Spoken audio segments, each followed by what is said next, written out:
Hello and welcome to another day with Dream Alchemist TV. I'm really excited today. I've been reading the book from Nina Joy, Adventures of a Cancer Maverick, and I feel very, very privileged to have Nina on the show today. Nina, if you don't know who she is, hello Nina, thank you. Nina is an inspirational speaker. She's also an author and a Cancer Maverick, and I feel very blessed actually, Nina, and especially now I've met you before, but then after reading your book as well, I feel very blessed to have you on Dream Alchemist TV today.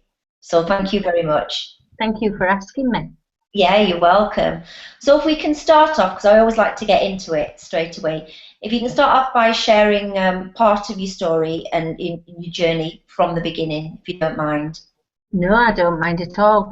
Life took a very interesting turn for me, and it's literally just about 2 years ago now. And I had an experience that many women have, in that I noticed a change in one of my breasts and thought, oh, I'd better go to the doctors. Now, for most women, that, you know, it will be something and nothing, but obviously you need to get it checked out. Unfortunately, that wasn't the case for me. So not only did I find out that I've got breast cancer, at that time I also found out and was told it had spread to my lymph system, to my lungs, to my liver, and also to my bones. To say that that was a shock is an understatement. I remember. Can I just ask Nina just to go back? So, like, say when you were saying that to me, I just thought, oh my God. If you can just go back to that moment, and you said, you know, a shock, it was an understatement. So you said it was your nipple, wasn't it? Was your nipple that I read in the book, that it was inverted? Yeah. So if we just go back to that moment. Yeah. Because if I'm thinking about myself, you know, if I'm honest, I probably wouldn't have been aware. I might have just thought, oh, well, something's a bit odd. I wouldn't have rushed to the doctors or anything like that. How did you feel in that moment? I think instinctively I knew something was really wrong. It just looked wrong. And I think you do have an instinct about your own body. So I did what every sane woman does these days. I Googled it. And whereas when you've got a lump in your breast, there are many things it could be that are not very serious. But actually, if you look at the reasons for a newly inverted nipple, because some people, if they're like that all the time, it's fine. But for a newly inverted nipple, I couldn't find any reason that wasn't something quite serious. Mm-hmm. So I was ready, almost as ready as you can be, to be told that I'd got cancer, but I certainly didn't expect that it was so serious and had now spread so far. Can I just ask at the time, if you don't mind, how old were you? Is that all right to ask? I know some people like to be asked her age. Yeah, no, I'm not really bothered. I would have been 51. Okay. So, 50s is like 30s, isn't it? They say 40s to 20s, so it's so young. So young. Yes, it certainly feels it to be facing something, you know, like that. So, and the words that doctors use can have such a big impact on you. So I remember when they told me this news, that they said, we are no longer looking at a cure. And they're not words you want to hear from a doctor. No. And I remember thinking, well, you might not be, but I'm sure I still am. But I didn't know how, or I didn't quite know what I was going to do with that. At the time, I knew absolutely nothing about cancer. I had been very lucky in that it hadn't touched my family at all. So my knowledge base was absolutely nil. And in some ways, I think ignorance was bliss. Because people always think, and you know, if you have cancer in the family, that's always one of the first things, isn't it? People always think, well, have you got cancer in the family, or you know, well, it can't affect me. Was that maybe one of the feelings you thought? Well, we haven't got anything like that in our family. It probably won't affect me. No, no, I don't think so, because I think it would be a very arrogant person who thinks that cancer can't touch you because it touches so many. I think the thing is that it just meant I didn't have any prior knowledge of cancer treatments at close quarters. Yeah. So then how did you go on from there, Nina? So you've been told this disastrous news, and you said, you thought, well, they might be saying there's no cure, but you're thinking, oh, well, yeah, there is, or I haven't got that far yet. Mm. So I think first of all, it's such a big piece of news. I needed to process it really and really try and get my head around it. And I'm a very firm believer in that your state of mind affects your health and your well-being. So I knew after I had that diagnosis, I felt so sad. That's the overwhelming feeling that I had. Because I felt all the hopes and dreams that I still had of things I wanted to do had been taken away, and I thought, well, I can't stay feeling like this. I can't stay feeling sad. I can't stay feeling that here's some people who are supposed to be looking after me medically, but they've really already given up on me. They thought that really I didn't have a chance of a cure.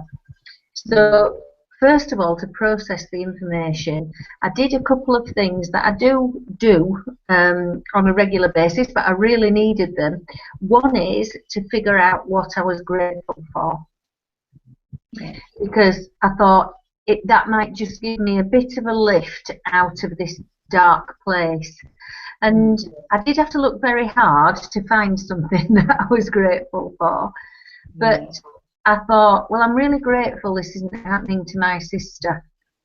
And I'm even more grateful it's not happening to my niece, who's in her early 20s, who I absolutely adore. And that gave a little chink of light and sort of started the turnaround. And the second thing I did that helped me immensely, and it's something I've done on and off for much of my life, is journaling. And actually just writing down and scribbling exactly what I felt about things. And I think the beauty of journaling is you don't have to edit anything. Whereas when I was talking about how I feel to my family and people who care about me, to a certain extent, you're not honest with them because you're protecting them too. Yeah. So the journaling, I think, was very, very helpful, so that I could get back on an even keel. And really, I made a decision that I would take control. So the doctors were no longer going to be in charge of what happened next, because they thought I was going to die, so I couldn't leave them in control. Yeah. So I thought, right, I needed to take my power back almost and go, right, okay then, I have no idea what I'm going to do with this, but actually I'm going to take control. The responsibility is mine, and I'm going to see where we can go from here. And even though that didn't change any of the facts, straight away I felt more empowered and less of a victim. And a very brave decision, actually, I think, to think, I'm really going to try for this and take it into my own hands and not just listen to someone else. I think that's very brave. Is it? I didn't feel particularly brave. I think really what I did was I didn't know how to be a cancer patient. I don't know how to be patient, full stop. Actually, I'm not good at that. So really I fell back on the skills really that I'd learned in my professional life. So my work background has been in financial services. And for many years, I've looked at business cases and change initiatives. And so I've had information in front of me, and I've been able to either challenge it, question it, or corroborate it by getting information from other sources. And I really tackled it pretty much like I would do a work situation, because they're the skills I have got that are well practiced. And I didn't really understand all this passive patient do as you're told thing. So that's really what helped me a lot. And so what were your what were your thoughts after that? You've thought to yourself, right, I'm going to take control of this. I'm going to take control of the life that I have left, that the doctor's saying. And what was your next step from there? I knew that I needed to get informed because I didn't have any knowledge to challenge what the doctors were saying, either to agree with it, disagree with it, whatever.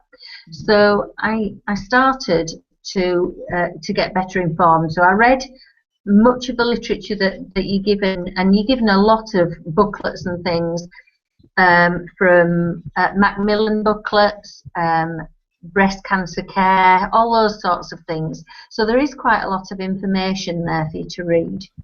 However, it's all quite, I wonder if biased is the right word. It's biased towards orthodox medicine. So when you have breast cancer, the orthodox medicine approach is that you will probably have a mastectomy, you are likely to have chemotherapy, and you're likely to have radiotherapy. And then after that, maybe hormone therapy. And that's really the treatment. So much of the information is built around that. Now, in my circumstances, that wasn't particularly helpful because I didn't have a mastectomy because the mastectomy is to stop the cancer spreading. Well, clearly that ship had sailed, so there's no point doing that. Chemotherapy I wasn't very keen on, and I'll come back to why in a moment. So I wasn't very keen on chemotherapy. Radiotherapy wasn't an option because the tumour was so large in my breast, and the damage from radiotherapy would have been too high for the dose that I needed. So orthodox medicine was telling me that I'd got incurable cancer, and much of the treatment wasn't available for me. The only thing I was offered really was repeated bouts of chemotherapy that they thought might shrink the tumours and might stop them, but then I'd need to be scanned every 3 months, and as soon as they started growing again, I'd then have to start another round of chemotherapy.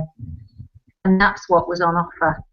And in my head, because I've got this financial services background, I don't know how much you know about financial services, but Not much.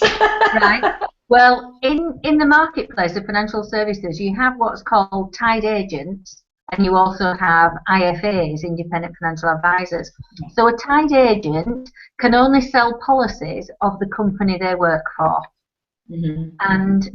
And I feel as though our doctors are a bit of a tied agent.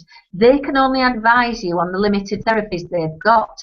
But actually what I wanted is the equivalent of an IFA. An IFA, an independent financial advisor, can scan whole of market, and they have no bias, and they will tell you what's best for you, rather than this is what I've got, have it. So, and this was just my way of thinking, because I've worked over 25 years in financial services. So I needed a medical IFA, I thought, where there were some other options. And I thought there must be other options. In life, there are always options. And even though the doctors were telling me there weren't any, actually one option is to do nothing. Whenever you're faced with something in life, and certainly business cases that I'd come across professionally, one of the options you always put in a business case is what would happen if we did nothing. Because it's only when you know that you can assess the real impact of doing something else. So I think I just fell back on those skills really that I'd learned at work. And also the universe came to my rescue, as it often does. So what had happened was 5 or 6 years prior to this incident, I'd been on a training course called Mind Store for Business, run by Jack Black, who's a Glaswegian, amazing man. I don't know if you've heard of him, but he is quite well known. Yeah, I've heard his CD. I think they're very good. Yes. Well, I'd been on one of his training courses, and I'd set some really big goals, and he teaches you lots of techniques on how you can achieve those, and that had worked for me. The 3 massive stonking goals that I set myself, I actually did achieve from that training course. And I remembered that he was licensing someone in Germany in mind store techniques. And this person was going to use the techniques with people who had cancer. And for some reason, because it was meant to maybe, it came back into my head at this time that was maybe 5 or 6 years later. And I remembered the name of the place was the 3E Centre. And I thought, I wonder how the 3E Centre is doing. I wonder if it's still there. So again, I hit Google, as you do. And I found that the 3E Centre was indeed there. And when I read about their approach, which is much more holistic about the person, it just spoke to me. I just read it and thought, yeah, that's where I want to be. And the big thing that they've done, Karen, is they've studied the people I consider to be the real cancer experts around the world, and they've done that over the last 25 years or so. And the people I think are the real cancer experts are cancer survivors. They knew the stuff I needed to know. That's very true. Yeah. So what happens is that at the 3E Centre they run a 5-week program where you can go and they will share with you the things that cancer survivors do so that you can learn and practice and absorb. And then at the end of the 5 weeks, you then need to take that back and build it into your life. Clearly 5 weeks is not long enough for, for such a dire situation. So, but at the time it was very, very hard. Can you imagine? So I'd got doctors saying, you must start chemotherapy now. This is a grave situation.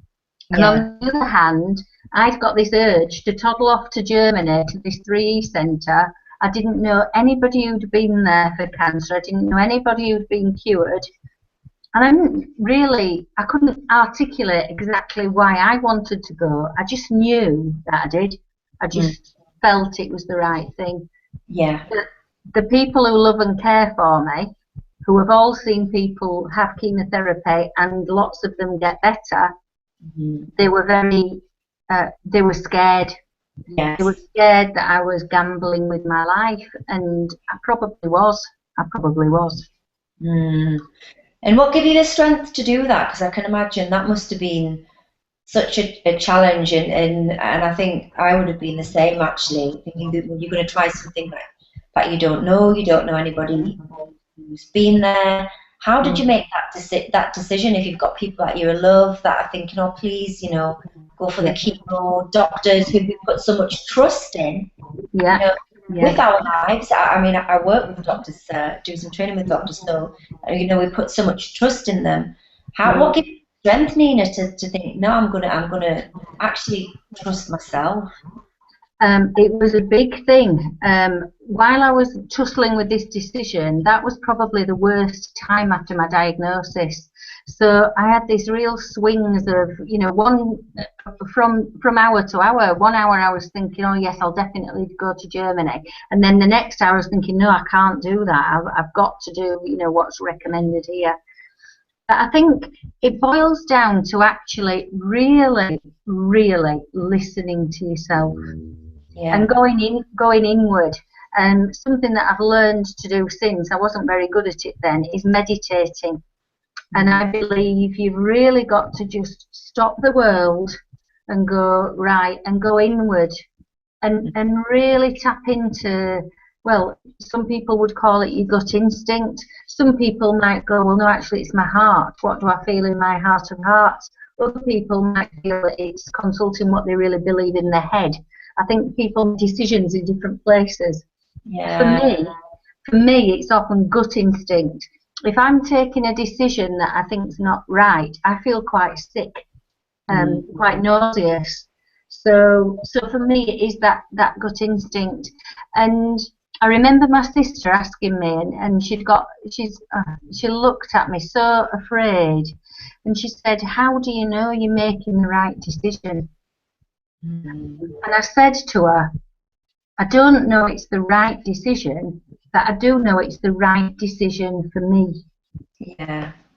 And at that point in time, I had to detach myself from what the outcome would be, because I didn't know. I really didn't know whether I was doing, the right thing for the right outcome. It did feel the right course of action. Sounds like you were really living in the now, Nina. Yeah. And, yeah, really living in the now, which must be so hard to do when your life's on like a clock just ticking away like It that. is, because I'd got these big, the whole of society almost conspires to expect what you're going to do next. So as soon as I said I had cancer, all my lovely friends were like, "Oh, we'll help you because you're having chemo and you'll feel really ill." And there's this big assumption and almost a conspiracy to push you towards this route. So it's a very difficult thing to stop. And one of the things I did find very difficult is some of the doctors and some people in my circle, you could see the expression that they actually thought I was bonkers. Me, bonkers, imagine.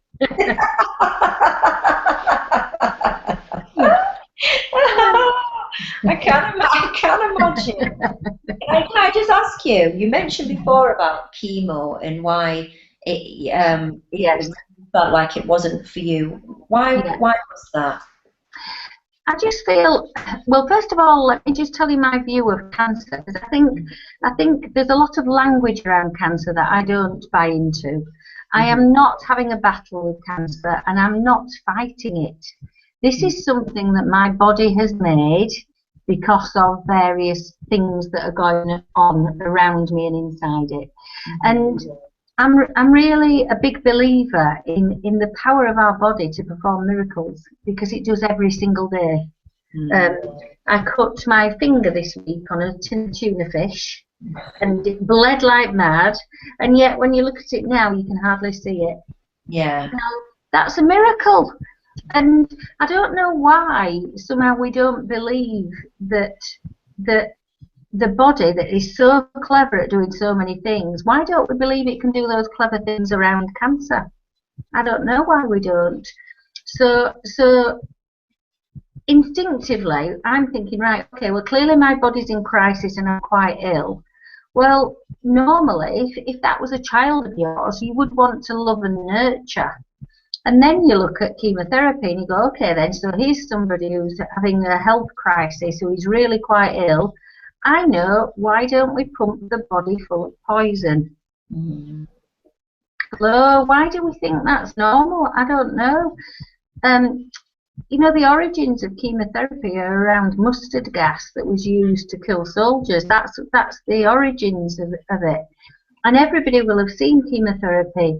That, okay, it's trying to kill the tumours, but there's so much collateral damage, so it's very toxic on the body, very, very toxic, and damages lots of other cells in there as well.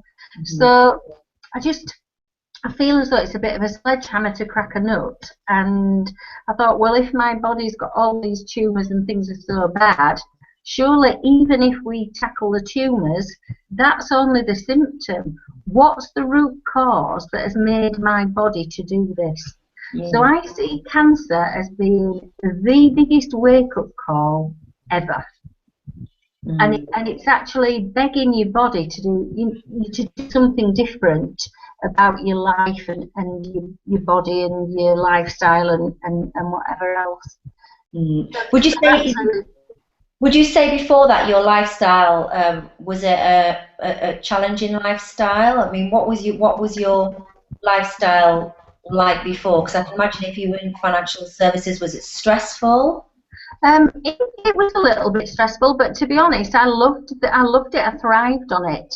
I think looking back, I've always partied hard. So I always, lived life to the full.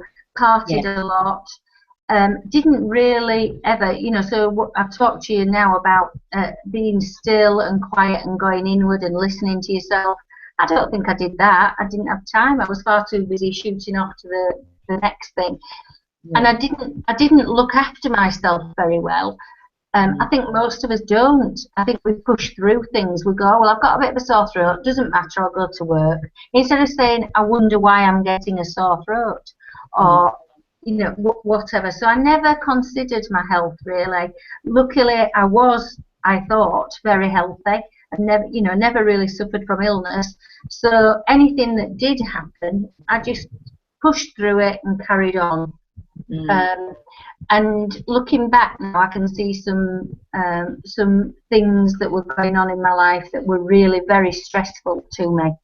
And my belief on what I've read about cancer, I don't think there's like one little reason you get cancer. It's almost when there's a perfect storm of maybe there's some high stress in your life, maybe your immune system's suppressed, maybe your lifestyle's not all it should be.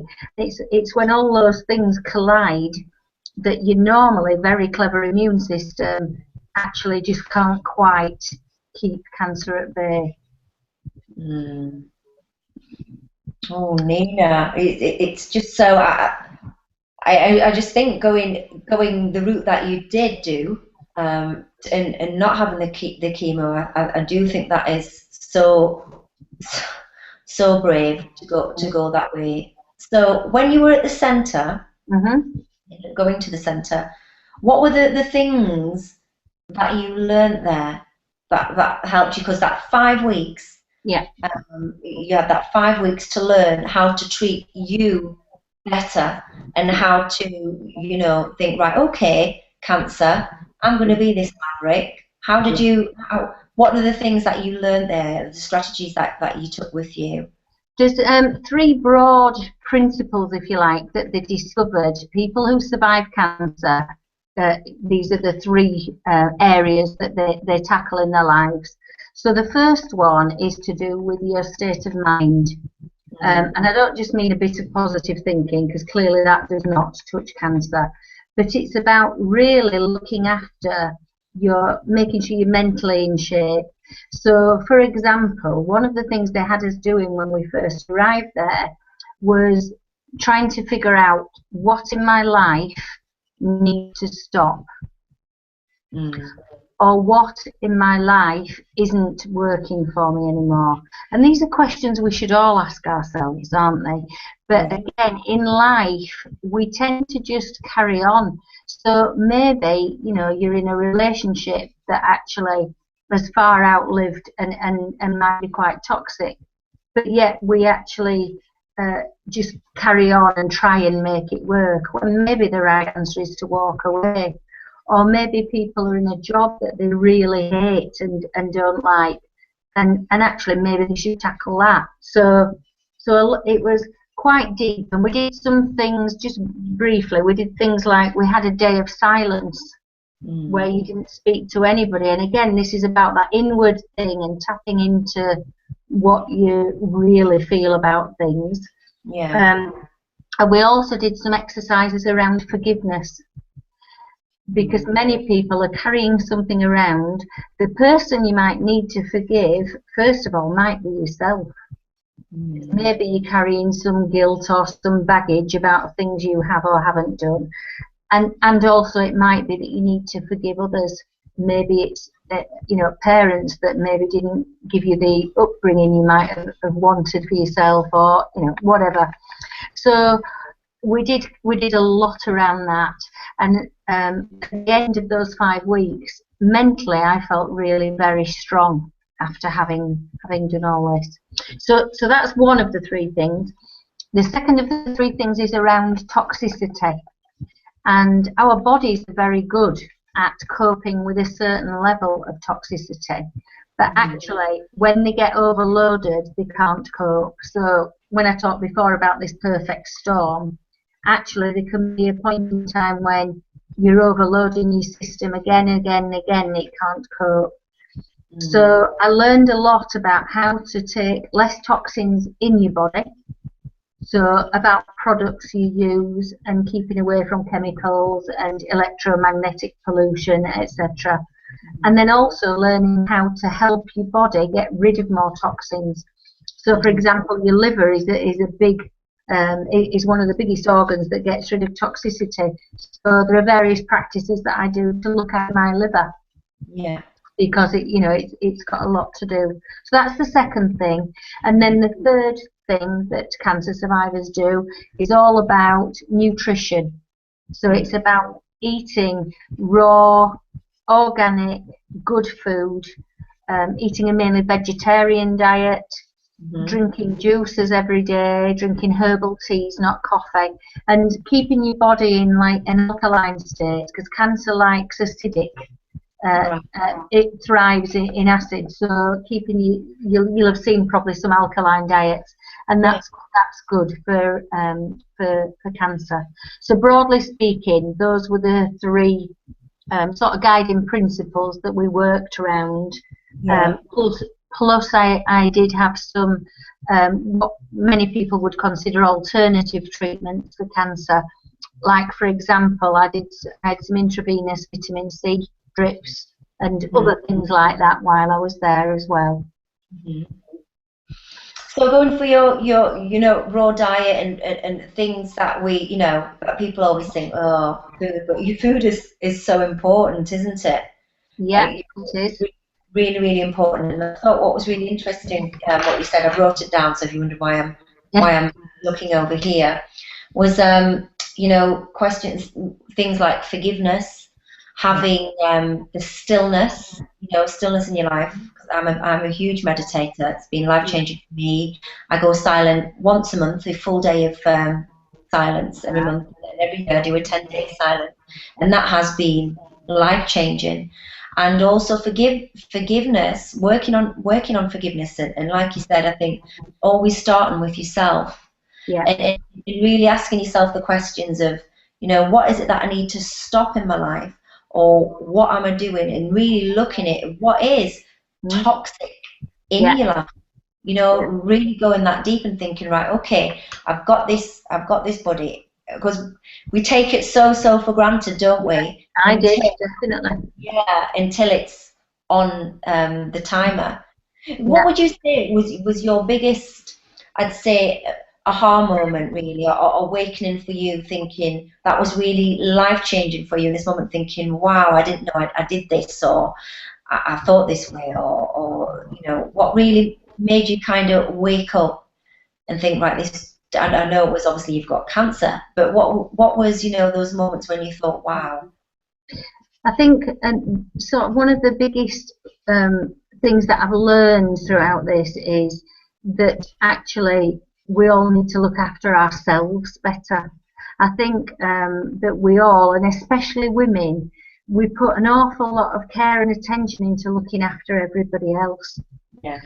And yet we don't give that same importance. I imagine for the last few years I've lived on my own, and when I used to live with somebody, when I was married, I would put a lot of time into deciding what food to eat and how to cook it and present it.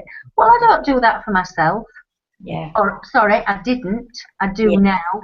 Yeah. And I think we just need to accept that self-care and self-love and self-nurturing, we have to do that before you can be there for anybody else. And we shouldn't feel guilty about it. So now, obviously with a wake-up call like I've had, I will take the time, I will spend the money, and I will do whatever it takes to look after myself. But I never did that before. And actually, prevention is so much easier than cure. I wish I had done. Yeah. Do you know, it's so funny. I was once talking with someone who the job, it's very, well, they're very affluent, in work. They eat the worst food you could imagine. And they have the best clothes, gorgeous home, car, but they'll stop off at a service station and have a ginster's pasty. Sorry, ginster. But, and I think, why are you not going to treat yourself to some gorgeous food, or go to a restaurant and eat well, eat some good food? It's too expensive. And I think, but you look at you're head to toe in Armani, or I know. I don't understand it. I really, really don't understand it. But that is, we don't value our health enough. Like you said, we take it for granted. I talk to people now about eating organic fruit and vegetables, and they'll go, they're really expensive. Well, trust me, having cancer is really expensive. Yeah. So, you know, and we have choices, don't we? Nobody ever says, well, I haven't enough money for a mobile phone, do they? Because it's like, you must have it. Well, why do we not think you must have good food for your body? It's true. So can you give us a little example of what your old diet was like and what your diet, what, you know, your diet's like now? My diet before wasn't particularly awful. I don't eat takeaways and I'm not particularly into fried food, Mm. but I do eat out a lot. And Yeah. then you lose a bit of control over you know what's cooked, and I am a bit of a hedonist. Whatever gives me pleasure, that's what I like to do. Yeah. So, and what I do now though is I do a bit of 80-20. Mm. So 80% of the time I will eat vegetarian. So a typical day's diet would be I follow the Budvig diet, which is for people with cancer. So I have a mixture of quark and oil and fruit for breakfast. Mhm. Lunch would be a salad starter, and Mhm. then maybe a vegetarian main course, maybe baked mushrooms or an omelette, or um, maybe just roasted Mediterranean vegetables, something like that. Mhm. And then for my evening meal, I'd have a lighter meal, which would be salad again. But then Mhm. also I would have probably some homemade soup, Okay. and That then sounds delicious, every actually. day a fresh juice as well, freshly made juice. Yeah, that sounded really, really nice. I haven't Mm. had it today yet, so that sounded gorgeous. Yeah, So, so Nina, you were diagnosed with cancer when was it? in August 2012. It's literally in a couple of weeks. It's 2 years ago. And how long did they give you when they diagnosed you? Well, I didn't ask that question at the time because I believe that when you get that information, every cell in your body hears that information. Mm. However, I had to have it for financial reasons for one of the companies. Mm. And so the prognosis was that I was unlikely to live more than 12 months. And 2 years on. Hmm. Yes, hence the Cancer Maverick. Yeah, Yes. So yeah. tell me about Cancer Maverick in your book because I know you have been having a lot of publicity. You were in was it the Sun or the Mirror, the newspaper? Uh, yeah, the Sunday Mail I was in, The yeah. Sunday Mail, that was it, the Sunday Mail. And I Yeah. thought, wow, Nina, I didn't realise I'd spoken to you before when I was reading it, and then the book, and I just think it's so amazing and actually so inspiring because a lot of it is your journals. You started, you said before about writing, you found it very therapeutic. I And did. what I found, when we were off air, what I found funny was half the places you went to, I went to, and I thought, I didn't know her then, but I've probably seen her at Napa, and the Yeah, conversations that you were having, yeah. you know, were about your life, you know, at that time, and the choices that you had to make for your life. And Yeah. it's a very inspirational book. So tell me about what got behind the book, Adventures of a Cancer Maverick. I think really what I wanted to do is, I know how hopeless I felt when I received that diagnosis, because literally there was no hope given, none. And Hmm. I don't want anybody to feel like that, because how on earth can you ever get well or look after yourself if mentally you've got no hope? So I wanted to share my story and share what I've learned so that Hmm. people could go, oh, well, actually, maybe this could go differently. I want to challenge these perceptions we've got that cancer, you know, that actually you either, I felt either you're cured or you die. And Hmm. actually, there's this huge space in the middle, which is I have still got cancer, but I am living a great life and I'm really well. People Hmm. say to me, well, you look really healthy. And I'll say, well, I am healthy. I just happen to have cancer. Yeah, you're always smiling as well when I see you. Always in a gorgeous outfit. You like your clothes. I do. I Yeah, and do. And And cancer doesn't change that. I haven't had a personality transplant, but I have had a huge wake-up call, and it gives you big clarity on what's important and what isn't. And what made you, what, because you're an international speaker, and so you went from financial services to Yeah, international speaker and author. yeah. So what made you change from that? Because I know you did enjoy your job in financial services, didn't you? I did, but I felt it was time for a change, and I like change. And if Mm. you remember the things that I described that I did in Germany about what's got to stop in my life, what would what would I like to spend my time doing? So really, I felt I needed to make some big changes on how I choose to spend my time. So writing I adore, and having a book on a bookshelf that I've written gives me a huge sense of achievement. And and I love speaking. I love connecting with people, and I feel I've got something to share that can be of use to people as well. So that's how I choose to spend my time. And who is it that is it companies, or who is it that employs you to speak in? Do you speak about your Cancer Maverick journey? I've got two strands really, Karen. So on the one hand, I will talk about the cancer and the wellness stuff, because I'd like to help people prevent cancer. So I share a lot more on, the three things I talked about at the centre. I run workshops on those things and go into much more detail so that people know what to do. Yeah. And then also, because most of my background, I don't know that much about cancer, but I know an awful lot more about business.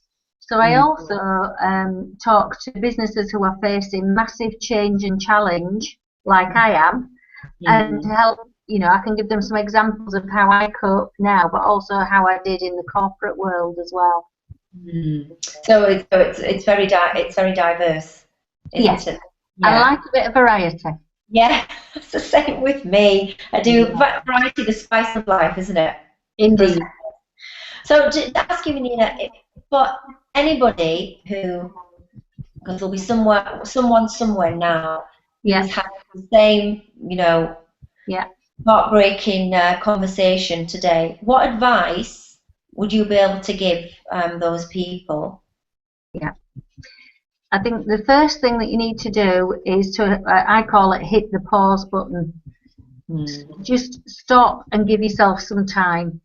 There will be some huge urgency for you to be pushed into a decision, but cancer doesn't happen overnight. So it's been in your body for however long. So if you need to take, a few days or sometimes even a couple of weeks to think about what you want to do that. Just take that time to digest and realize that there are many options for you. Don't ever lose hope, because there are so many things you can do. And what plans has Nina got now? What you said that you had three huge goals before and you achieved them. I know you are a woman that achieves what she wants. So do you have any? Have you got any more plans that you can share with us, Nina? I do indeed. So I'm working on my second book, which is How to Be a Cancer Maverick, and will be much more of the specific things that you can do for yourself, because that's what people ask me about. Oh, I think I'm losing you. I just need to plug in a minute. No, Give me 1 second. no worries. No worries. So this is what it's like. This is live TV for you. So and we know how it goes for the old internet. There, I'm back. Apologies. No, don't worry. It's the old tinternet, as we call it. I think you probably think I'm going now. It must be Wi-Fi. Are you back? Are you back, or have you gone? Oh, I think we both have must gone then. So as we heard, Nina's got a book coming out, her second book, and we didn't get a chance to hear what her other goals were, but I'm sure, as you've seen today, Nina Joy giving us some fantastic advice on how to be a Cancer Maverick. So we look forward to you tuning in next week, Tuesday. So Dream Alchemist TV has now been moved from a Monday to a Tuesday, and thank you for our viewers that have tuned in today. Take care and live well. See you next week on Dream Alchemist TV.